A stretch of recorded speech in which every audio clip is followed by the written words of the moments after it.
Hi friends, welcome to Kris. Indian Premier ലീഗിൽ ഇന്ന് നടന്ന മത്സരത്തിൽ ഡൽഹി ക്യാപിറ്റൽസ് റോയൽ ചലഞ്ചേഴ്സ് ബാംഗ്ലൂരിനെ 6 വിക്കറ്റിന് പരാജയപ്പെടുത്തിയിരിക്കുകയാണ്.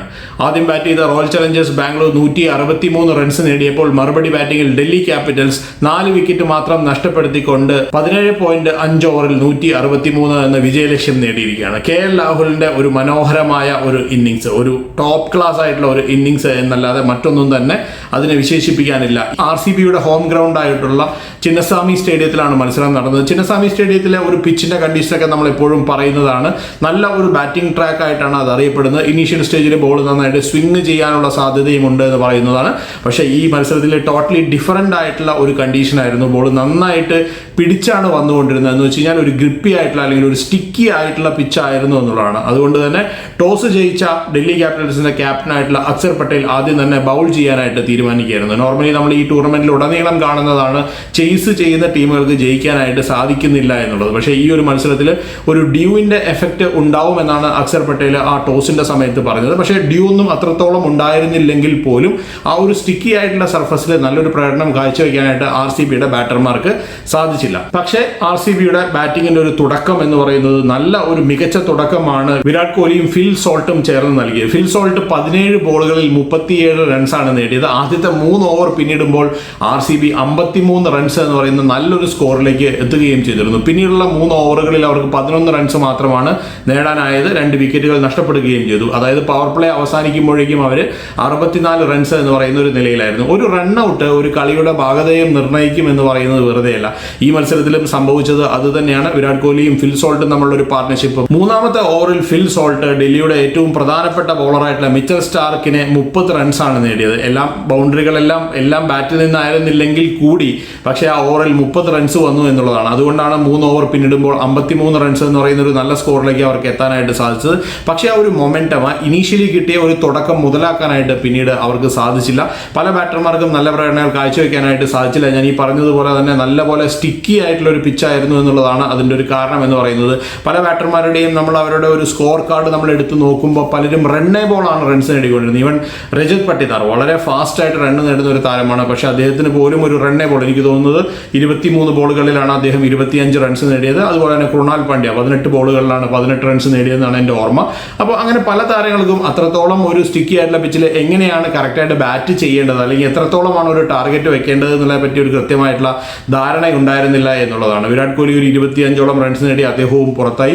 അവസാനം ടിം ഡേവിഡിന്റെ ഒരു നല്ല ബാറ്റിംഗ് പ്രകടനമാണ് അവരെ ഈ 163 എന്ന് പറയുന്ന ഒരു സ്കോറിലേക്കെങ്കിലും എത്തിക്കാനായിട്ട് സഹായിച്ചത്. അദ്ദേഹം 20 ബോളുകളിൽ നിന്ന് 37 റൺസാണ് നേടിയത്. ഏതായാലും ഡൽഹി ക്യാപിറ്റൽസിന്റെ ബോളിംഗ് നിരയിലേക്ക് വരുമ്പോൾ ഈ ഒരു ടൂർണമെന്റിൽ തന്നെ തോൽവി അറിയാത്ത ഒരു ടീമാണ് ഡൽഹി ക്യാപിറ്റൽസ്. കളിച്ച 4 മത്സരങ്ങളിലും അവർ വിജയിച്ചിരിക്കുന്നു.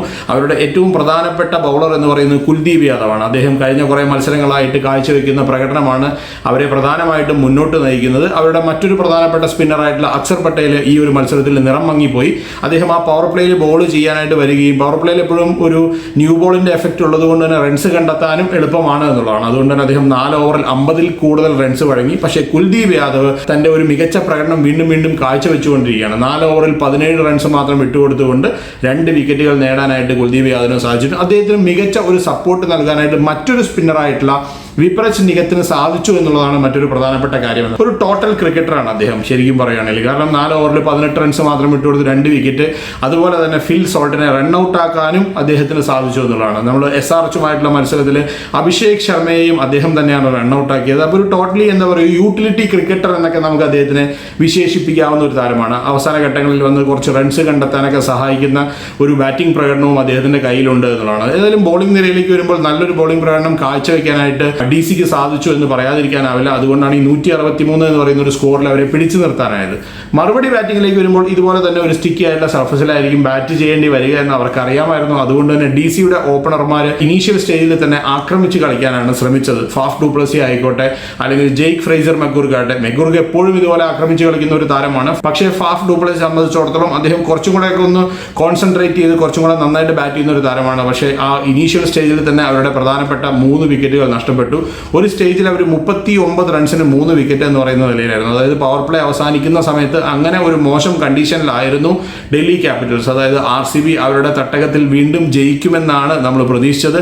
നമുക്കറിയാം RCBയെ സംബന്ധിച്ചിടത്തോളം ഈ ഹോം അഡ്വാൻറ്റേജ് എന്ന് പറയുന്നത് ഒട്ടും തന്നെ ഇല്ലാത്തൊരു ടീമാണ്. ഇപ്പോൾ ഈ ഒരു സീരീസിൽ നമ്മൾ നോക്കിക്കഴിഞ്ഞാൽ തന്നെ അവർ വാങ്കഡയിൽ മുംബൈനെ തോൽപ്പിച്ചു, കൊൽക്കത്തയിൽ KKRനെ തോൽപ്പിച്ചു, ചെന്നൈ സൂപ്പർ കിങ്സിനെ തോൽപ്പിച്ചു. പക്ഷേ സ്വന്തം ഒരു തട്ടകത്തിലേക്ക് വരുമ്പോൾ അല്ലെങ്കിൽ തങ്ങളുടെ ഹോം ഗ്രൗണ്ടിലേക്ക് വരുമ്പോൾ വിജയിക്കാനായിട്ട് അവർക്ക് സാധിക്കുന്നില്ല. പലപ്പോഴും അവരുടെ ഒരു വിൻ പെർസെൻറ്റേജ് എന്ന് പറയുന്നത് 44% അവരുടെ സ്വന്തം ഗ്രൗണ്ടിൽ എന്നുള്ളതാണ്. ഏതായാലും ഈ ഒരു മത്സരത്തിൻ്റെ ഏറ്റവും പ്രധാനപ്പെട്ട ഒരു പാർട്ട്ണർഷിപ്പ് എന്ന് പറയുന്നത് ത്രൈസ്റ്റൺ സ്റ്റബ്സും ഒപ്പം തന്നെ KL രാഹുലും തമ്മിലാണ്. KL രാഹുലിനെ പലപ്പോഴും പല ആളുകളും പല രീതിയിൽ വിമർശിക്കുന്നത് കാണാറുണ്ട്. പക്ഷേ എൻ്റെ അഭിപ്രായത്തിൽ ഒരു മത്സരത്തിൽ ഒരു സ്ലോ ആയിട്ടുള്ള പിച്ചിലൊക്കെ എങ്ങനെയാണ് ബാറ്റ് ചെയ്യുന്നത് എന്നുള്ളത് KL രാഹുലിൻ്റെ ഒരു ബാറ്റിങ്ങിൽ നിന്ന് നമ്മൾ കണ്ടുപിടിക്കേണ്ടിയിരിക്കുന്നു. കാരണം സിറ്റുവേഷൻ ടഫ് ആവുന്നതോറും അദ്ദേഹം കൂടുതൽ ടഫായി വരുന്നതാണ് പലപ്പോഴും കണ്ടിട്ടുള്ളത്. ഏതായാലും അതിൻ്റെ ഇടയിൽ അക്സർ പട്ടേലിന്റെ വിക്കറ്റ് അവർക്ക് നഷ്ടമായി. നല്ല ഒരു ബൗളിംഗ് പ്രകടനം കാഴ്ചവെക്കാനായിട്ട് ഭുവനേശ്വർ കുമാറിന് സാധിച്ചു. 4 ഓവറിൽ 26 റൺസ് മാത്രം വിട്ടുകൊടുത്തുകൊണ്ട് അദ്ദേഹം 2 വിക്കറ്റ് നേടി. പക്ഷെ അതൊന്നും KL രാഹുലിന്റെ ആ ബാറ്റിംഗ് പ്രകടനത്തിന് മുന്നിൽ വിലപ്പോയില്ല എന്നുള്ളതാണ്. 53 ബോളുകളിൽ 93 റൺസ് നേടിയാണ് KL രാഹുൽ DCയെ 4ാമത്തെ വിജയത്തിലേക്ക് കൈപിടിച്ച് നയിച്ചിരിക്കുന്നത്.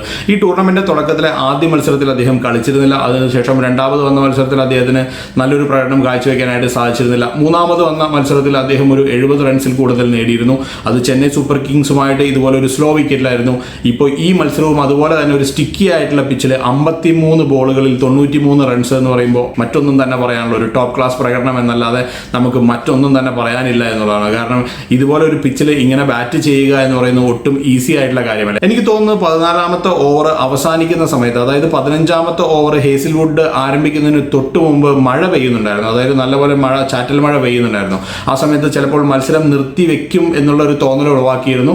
14 ഓവറിൽ 99 റൺസിന് 4 വിക്കറ്റ് എന്ന നിലയായിരുന്നു ആ സമയത്ത് ഡൽഹി ക്യാപിറ്റൽസ്. അപ്പോൾ മത്സരം നിർത്തി വെച്ചിരുന്നുവെങ്കിൽ ഉറപ്പായിട്ടും ആ ഒരു പാർ സ്കോറിൽ, അതായത് DLS മെത്തേഡ് പ്രകാരം RCB ജയിച്ചിരുന്നേനെ എന്നുള്ളതാണ്. കാരണം 107 റൺസാണ് ഡൽഹി ക്യാപിറ്റൽസ് ആ സമയത്ത് വേണ്ടിയിരുന്നത്.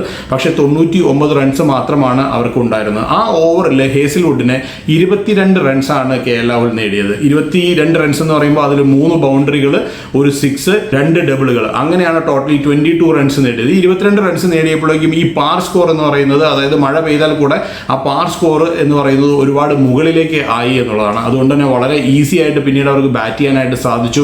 എനിക്ക് മനസ്സിലാവാത്തൊരു കാര്യം എന്ന് പറയുന്നത്, ആ മത്സരം നന്നായിട്ട് മുന്നോട്ട് പോയിക്കൊണ്ടിരിക്കുന്ന സമയത്ത് സുയാഷ് ശർമ്മ അദ്ദേഹം നല്ലൊരു ബൗളിംഗ് പ്രകടനം കാഴ്ചവെച്ചു. എനിക്ക് തോന്നുന്നു 4 ഓവറിൽ 25 റൺസാണ് അദ്ദേഹം വഴങ്ങിയത്. ഒരു വിക്കറ്റ് നേടാനും അദ്ദേഹത്തിന് സാധിച്ചു. അദ്ദേഹത്തിനെ പെട്ടെന്ന് പിൻവലിച്ചുകൊണ്ട് ആ ഒരു സമയത്ത് ലിയാം ലിവിങ്സ്റ്റനെ അവർ ബൗളിങ്ങിലേക്ക് കൊണ്ടുവന്നിരുന്നു. അതെന്തിനാണ് ആ ഒരു സമയത്ത് അങ്ങനെ ഒരു ഡിസിഷൻ എടുത്തത് എന്ന് മനസ്സിലാവുന്നില്ല. ആ ഒരു ഡിസിഷനാണ് പാളിപ്പോയത് പ്രധാനമായിട്ടും. കാരണം ആ ഓവറിൽ 14 റൺസ് നേടാനായിട്ട് അവർക്ക് സാധിച്ചു. ഒരു മൊമെന്റം ബാറ്റർമാരുടെ കയ്യിലേക്ക് വന്നു കഴിഞ്ഞാൽ പിന്നെ പിടിച്ചു നിർത്തുക എന്ന് പറയുന്നത് ഒട്ടും ഈസി ആയിട്ടുള്ള കാര്യമല്ല. ഈ ഒരു മത്സരത്തിൽ റോയൽ ചലഞ്ചേഴ്സ് ബാംഗ്ലൂരിന്റെ ഏറ്റവും വലിയൊരു പ്രശ്നം എന്ന് പറയുന്നത് അവരുടെ ഏറ്റവും പ്രധാനപ്പെട്ട ബൗളറായിട്ടുള്ള ഹേസിൽവുഡ് നിറം മങ്ങിപ്പോയി എന്നുള്ളതാണ്. ഞാൻ പറഞ്ഞു, അദ്ദേഹം നല്ലപോലെ റൺസ് വിട്ടുകൊടുത്തിരുന്നു. ആ ഒരു ഓവറിൽ തന്നെ അദ്ദേഹം ഏകദേശം 22ഓളം റൺസ് വഴങ്ങി എന്നുള്ളതാണ്. ഭുവനേശ്വർ കുമാർ മാത്രമാണ്, അല്ലെങ്കിൽ സുയാഷ് ശർമ്മയും ഭുവനേശ്വർ കുമാറും മാത്രമാണ് നല്ലൊരു ബൗളിംഗ് പ്രകടനം കാഴ്ചവെക്കാനായിട്ട് സാധിച്ചത്. ഏതായാലും ഡൽഹി ക്യാപിറ്റൽസിനെ സംബന്ധിച്ചിടത്തോളം കളിച്ച 4 മത്സരങ്ങളിലും വിജയിച്ചുകൊണ്ട് അവർ പോയിന്റ് ടേബിളിൽ ഇപ്പോൾ 2ാമത്തെ പൊസിഷനിലാണ് നിൽക്കുന്നത്. RCBയെ സംബന്ധിച്ചിടത്തോളം അവർ 3ാമത്തെ പൊസിഷനിലാണ്. 5 മത്സരങ്ങൾ പൂർത്തിയാക്കിയിരിക്കുന്നു. അതിൽ 3 മത്സരങ്ങളിൽ ജയിക്കാനായിട്ട് അവർക്ക് സാധിച്ചിരിക്കുന്നു. 2 മത്സരങ്ങളിൽ അവർ പരാജയപ്പെടുകയായിരുന്നു. ഏതായാലും നല്ലൊരു പ്രകടനം കാഴ്ചവെക്കാനായിട്ട് ഡൽഹി ക്യാപിറ്റൽസിന് സാധിച്ചിരിക്കുന്നു. അത് മുന്നിൽ നിന്ന് നയിക്കാനായിട്ട് KL രാഹുലിന് സാധിച്ചിരിക്കുന്നു. അദ്ദേഹത്തിന്റെ ഹോം ഗ്രൗണ്ടാണ് ബാംഗ്ലൂർ എന്ന് നമുക്കറിയാം. ആ ഹോം ഗ്രൗണ്ടിൽ RCBയുടെ സപ്പോർട്ടേഴ്സിനെ നിശബ്ദരാക്കിക്കൊണ്ട് ഒരു മികച്ച പ്രകടനമായിരുന്നു KL രാഹുലിൻ്റെത്. ഏതായാലും ഈ ഒരു പ്രകടനം ഇങ്ങനെ തന്നെ മുന്നോട്ട് കൊണ്ടുപോകുവാനായിട്ട് KL രാഹുലിനും ഡൽഹി ക്യാപിറ്റൽസിനും സാധിക്കട്ടെ എന്ന് ആശംസിച്ചുകൊണ്ട് നിർത്തുകയാണ്. മറ്റൊരു വീഡിയോ ആയിട്ട് നമുക്ക് വീണ്ടും കാണാം. ബൈ.